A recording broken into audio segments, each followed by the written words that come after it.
Magandang buhay mga katobits! It's me again, Roma, ang kulit-bulilit Batangganya dito sa bansang Taiwan. As you can see, andito po ako sa park ngayon and meron na naman tayong ganap for today's video. Halika, samahan niyo po kami sa isang maligalig at nagmamatakaw na araw for today's ganap. Pero bago magsimula ang lahat, tara, kantahan na muna natin si Daisy, ang birthday celebrant for today's video.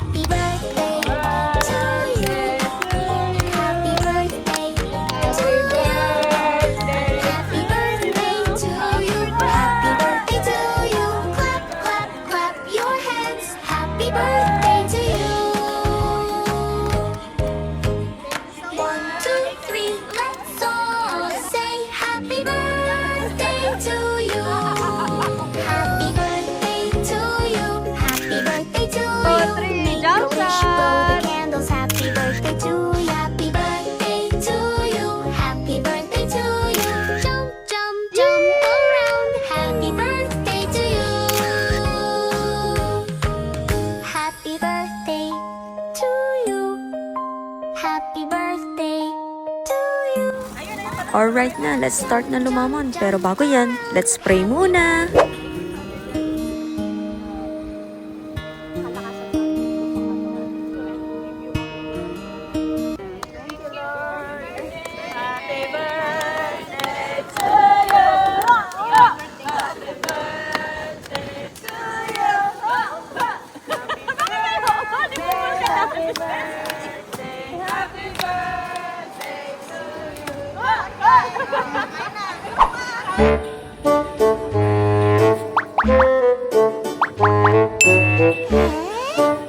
Tara na, manghuli na tayo ng pinakamaraming nakain.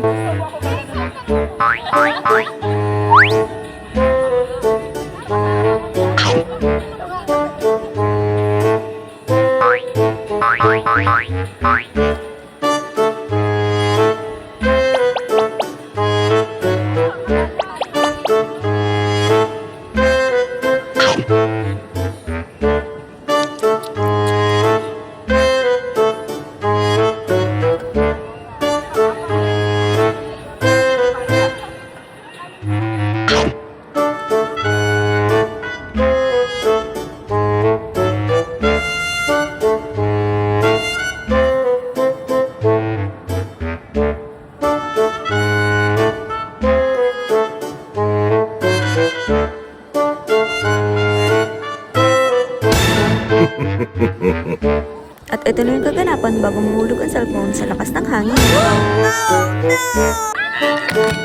Pero okay lang yan, tuloy pa rin tayo sa pag-take ng vid, sayang ang momentum.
Ano bang hinuhuli mo dyan, Lori?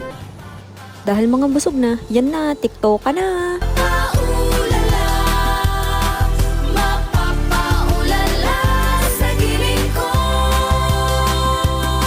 Kanina pa may sinasabi si Rems, teka lang. Ano nga ulit yun, Romelan? Ang sarap ng buhay kapag ganito, no? Habang busy sila pagti-TikTok, itong tatlo naman, busy sa kanilang telepono. Tapos yung dalawa na pa chill-chill lang. Tapos si Ate Glenda na tamang relax na lang. Sana all nasa dagat na. Tapos ako, eto, tikman natin tong asahi na galing from Japan. Kampai!